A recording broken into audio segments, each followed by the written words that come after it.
जय श्री कृष्ण। ब्रह्मा मुरारिश त्रिपुरांतकारी भानु शशि भूमि सुतो बुधश्च बुधश्च शुक्रश्च शनि राहु केतव सर्वे ग्रह शांति करा भवन्तु। हम सभी नवग्रहों की स्थितियों से परिचित हैं। अपने नवग्रहों की स्थितियों को सुधारने के लिए न जाने क्या क्या प्रयत्न में लगे रहते हैं, लेकिन फिर भी हमारी जिंदगी पर उनके सकारात्मक प्रभाव दिखाई नहीं देते। तो आइए आज हम कुछ ऐसी वस्तुओं के विषय में जानते हैं जो हमारे घर में मौजूद रहकर हमारे नौ ग्रहों की स्थितियों को बिगाड़ती रहती हैं। वे कौन सी चीज़ें हैं जो लाख प्रयास करने पर भी हमारे ग्रहों की स्थितियों को सुधरने नहीं देती हैं। हम लाख दान पुण्य करते हैं, पूजा पाठ करते हैं, अपनी कुंडली दिखवाते हैं, रत्न इत्यादि धारण करते हैं, लेकिन फिर भी हमारे घर में स्थित वे सामान अपनी नकारात्मक ऊर्जाओं से हमें ग्रहों के शुभ प्रभावों को नहीं देखने देते हैं। तो यह सब जानने से पहले कि कौन कौन सी वस्तुएं आपके किस किस ग्रह की स्थिति को खराब करते हैं, उससे पूर्व यदि आपने अभी तक कृष्ण चक्षु चैनल को सब्सक्राइब नहीं किया है तो प्लीज़ चैनल को सब्सक्राइब कीजिए और कमेंट में जय श्री कृष्णा लिखना बिल्कुल भी मत भूलिए। तो मैं प्रारंभ करती हूँ गुरु ग्रह से।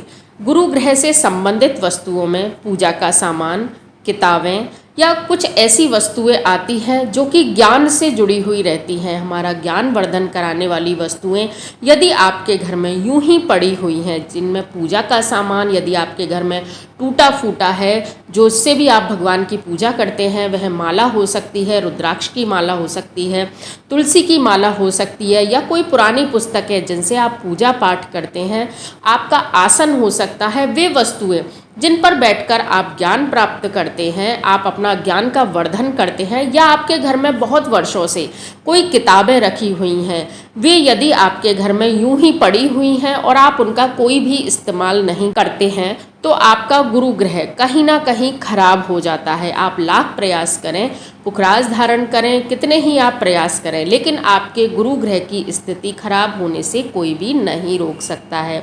अब इसके बदले में हमें क्या करना चाहिए, इसके निवारण के लिए हमें क्या करना चाहिए, इसके विषय में मैं आपको वीडियो के अंत में बताऊंगी। दूसरा ग्रह जो हमारे मन का प्रतिनिधित्व करता है, हमारे मन को चंचल होने से रोकता है, डिप्रेशन, तनाव इत्यादि जिसके माध्यम से हमें मिलते हैं, वह ग्रह है चंद्रमा। तो यदि आपके घर में कहीं भी पानी का जमाव है, शुद्ध पानी जो पीने योग्य पानी है, नहाने योग्य पानी है, वह अगर व्यर्थ आपके घर में बहता रहता है, आपके घर की नल की टोंटियाँ टपकती रहती हैं, पानी यूं ही फैलता रहता है, या आपके घर के जो पानी निकास का स्थान है वह यदि कहीं बंद पड़ा है, तो आपका चंद्रमा खराब हो चुका है। आप लाख प्रयास करें लेकिन आपको मानसिक शांति नहीं प्राप्त हो सकती है। आपके घर में कितनी ही स्थितियाँ आप चंद्रमा के अनुरूप दान करें, कुछ भी करें, लेकिन वे स्थितियां अनुकूल नहीं हो सकती हैं। तीसरा जो ग्रह आता है वह आता है बुध ग्रह। बुध ग्रह जो कि हमारी वाणी को, हमको बुद्धि देने का कार्य जो ग्रह करता है वह बुध ग्रह करता है। तो यदि आपके घर में पौधे हरे होते हैं, उसके पश्चात वे सूख जाते हैं, या पौधों में लगी हुई पीली खराब सड़ी पत्तियों को आप समय समय पर हटाते नहीं हैं, पेड़ों को लगा तो देते हैं लेकिन उनमें पानी नहीं देते हैं, पौधे आपके घर में सूख जाते हैं, तो यह आपके बुध ग्रह की स्थिति को बिगाड़ देता है। आपके घर में यदि कपड़े हैं वह फटे रहते हैं, आप उन्हें समय पर सिलते नहीं हैं और किसी को देते भी नहीं हैं, तो इससे आपका बुध ग्रह आपसे रुष्ट हो जाता है, नाराज हो जाता है, और बुध ग्रह से मिलने वाले जो भी नकारात्मक प्रभाव है वह आपको अपने शरीर में, आपको अपने घर में, आपको अपने जीवन में, करियर में दिखाई देते हैं। चौथा ग्रह है शनि ग्रह। शनि ग्रह आप सभी जानते हैं कि न्याय के देवता हैं। यदि आपके घर में पुरानी चप्पलें पड़ी रहती हैं, जूते कबाड़ की तरह आपके घर में भरे रहते हैं, आपके जूते गंदे रहते हैं, फटे हुए जूते चप्पलों को आप घर से निकालते नहीं हैं या सिलवाते नहीं हैं, और आपके घर में इलेक्ट्रॉनिक सामान यदि खराब पड़ा रहता है, वह मोबाइल हो, लैपटॉप हो, वह इस्तेमाल नहीं आ रहा है, लेकिन फिर भी आपने घर में बस वह यूं ही रखा हुआ है, तो आपका शनि ग्रह आपसे नाराज है। आप शनि ग्रह को सही करने के कितने ही प्रयास करें वह सही नहीं हो सकते हैं। पांचवा ग्रह शुक्र ग्रह आता है।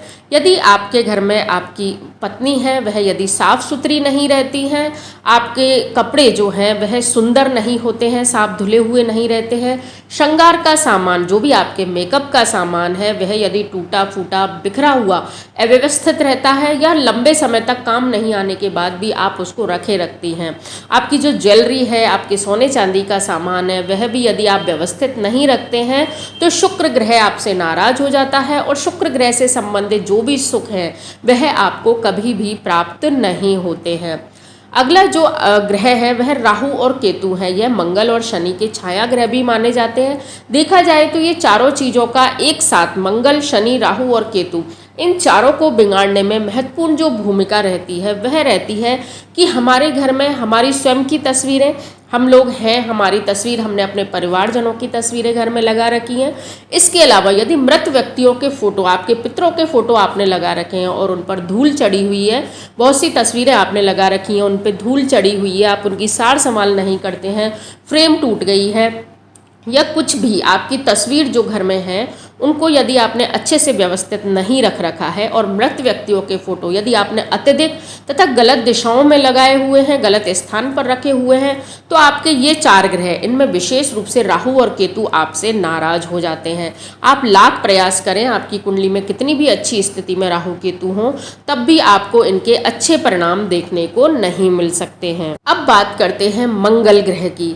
मंगल ग्रह यदि आपके घर में मिट्टी के कोई भी पात्र, गमले या कोई भी सुंदर पॉट आपने ले रखा है जो कि मिट्टी का है, या आपके घर के कप, टूटे फूटे बर्तन आपने घर में रख रखे हैं, तो ये चीज़ें अगर टूटी हुई हैं, ये खराब हैं, घर में आपके कोई मूर्ति है, पीओपी की मूर्ति हो सकती है, मिट्टी की मूर्ति हो सकती है, आपके घर में मटका यदि है, गमले यदि हैं, या कोई भी ऐसी वस्तु जो मिट्टी से बनती है, या आपके घर में जगह जगह मिट्टी के भी ढेर लगे हुए हैं, आप उनकी समय समय पर सफाई नहीं करते हैं, तो आपका मंगल ग्रह आपसे आपका मंगल ग्रह है वह खराब हो जाता है। इसके अलावा यदि आप घर में बार बार टूट फूट करवाते हैं, ये बनाया वो तोड़ा, फिर से उसको बना दिया, तो भी आपका मंगल ग्रह खराब हो जाता है। तो इन स्थितियों में भी आप बदलाव करने के प्रयास करें। अंतिम और मुख्य जो स्थान है वह सूर्य ग्रह का होता है। सूर्य देव जिन्हें हम कहते हैं, प्रत्यक्षदर्शी भगवान के रूप में उन्हें माना जाता है कि साक्षात वे नारायण के ही स्वरूप हैं।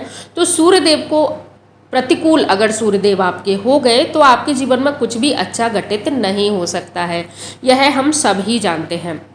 अब सूर्यदेव के सकारात्मक प्रभावों को पाने के लिए वे कौन सी चीज़ें हैं जो आपको घर से निकालनी है, तो वह मुख्य चीज़ है कि आजकल हमने अपने घर को एक पिंजरे की तरह बना लिया है। अपने घर को हम चारों तरफ से बिल्कुल बंद कर देते हैं, हवा का, रोशनी का कोई भी प्रवाह वहाँ नहीं होता है। तो सूर्य की रोशनी घर में आए, उसको आने से रोकने की जो भी वस्तुएं हैं, वे बड़े पेड़ हो सकते हैं, वे फाइबर, कांच, खिड़की, रोशनदान इत्यादि कुछ भी हो सकते हैं। उनकी नियमित साफ सफाई करना, उनको यदि कोई भी अवरुद्ध अगर कोई चीज़ उनको कर रही है, सूर्य की रोशनी को घर में आने से कोई वस्तु रोक रही है, तो उन वस्तुओं को वहाँ से, उस मार्ग से हटा देना।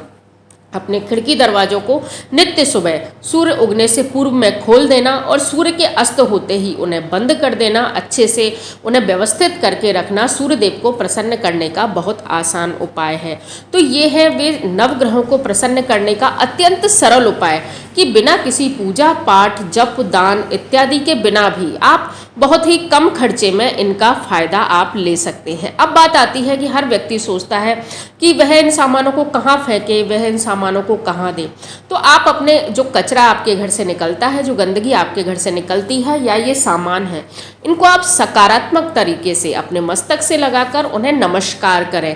यदि आपको वह कहीं यूं ही रखने हैं या किसी को यूं ही देने हैं, तो भी आप उनको बड़े ही सकारात्मक तरीके से किसी को दें, भेंट दें। यदि आप किसी को कपड़े देने वाले हैं, चप्पलें देने वाले हैं, उन्हें कभी भी टूटी हुई न दें, या तो आप उन्हें जुड़वा कर दें, सिल कर दें, अथवा उनके एवज में उनकी रिपेयरिंग के लिए आप कुछ पैसे देकर इन चीज़ों को भेंट करें। कुछ लोग बड़े वृक्षों के नीचे या नदी तालाबों में अपनी किसी भी वस्तु का विसर्जन कर देते हैं। ध्यान रखिए, यदि आप नदी तालाबों को दूषित करते हैं तो आपके चंद्रदेव कभी भी अनुकूल नहीं रह सकते। चंद्रदेव की प्रसन्नता आपको कभी नहीं मिल सकती है। तो यदि आप नदी तालाब में किसी वस्तु को विसर्जित करने जा रहे हैं तो वही वस्तु नदी तालाब इत्यादि में विसर्जित करें जो उसमें जाकर और नष्ट हो जाए, या पेड़ पौधों जो जल में रहने वाले जीव जंतु हैं उनको नुकसान न पहुंचाए। यदि आप कोई तस्वीर विसर्जित करने वाले हैं तो केवल उसका जो कागज वाला हिस्सा है उसी को आप जल में डालें, बाकी जो अन्य वस्तुएं हैं उनको आप या तो बेच दें या किसी को दे दें या किसी ऐसे स्थान पर रख दें कि वे स्वतः ही नष्ट हो जाएं। और इसके लिए सार्थक प्रयास तो प्रत्येक व्यक्ति को ये करना चाहिए कि कोई भी वस्तु खरीदने से पहले वह यह देखे कि क्या ये वस्तु प्रकृति में, धरती में वहीं की वहीं नष्ट हो जाएगी। आप कोई भी आर्टिफिशियल चीज़ें, कृत्रिम चीज़ें अपने घर में लाकर न रखें। जैसे आप बंधनवार लगाते हैं, आप पौधों की बंधनवार लगाएं। आप अशोक के पत्ते, आम के पत्ते शुद्ध सूत में बांधकर, कलावे में बांधकर, कच्चे कलावे में बांधकर उसकी बंधनवार लगाएं। उससे ही आपको शुभ परिणाम अपने जीवन में देखने को मिलते हैं।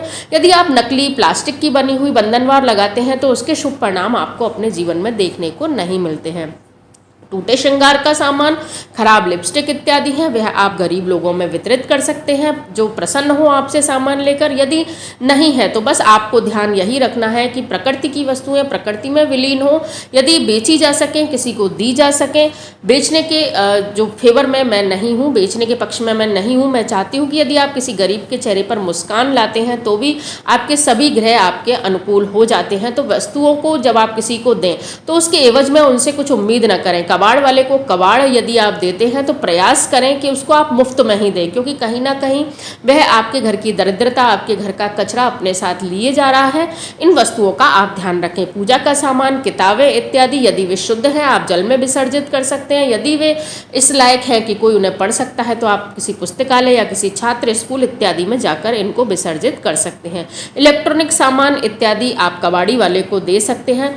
अब बात आती है मृत व्यक्तियों के फोटो की। लोगों के दिमाग में यह रहता है कि भाई हम उनका क्या करें। आपकी बेशक उनमें श्रद्धा है, लेकिन आपको कहीं भी यह हक नहीं पहुंचता कि आप किसी भी व्यक्ति की आत्मा को अपने घर में रोकने का प्रयास करें। हर व्यक्ति को चाहिए, चाहे वह आपका कितना ही अजीज हो, गीता ज्ञान को याद रखें और मृत व्यक्तियों के फोटो जल्द से जल्द अपने घर से हटा दें। तो यह आपके लिए, आपके परिवारजनों के लिए, साथ ही आपके नवग्रहों के लिए भी अत्यंत ही उचित रहता है। तो कैसा लगा आपको मेरा ये वीडियो? अगर अच्छा लगा हो तो प्लीज़ लाइक, शेयर और सब्सक्राइब जरूर कीजिए। धन्यवाद। जय श्री कृष्ण।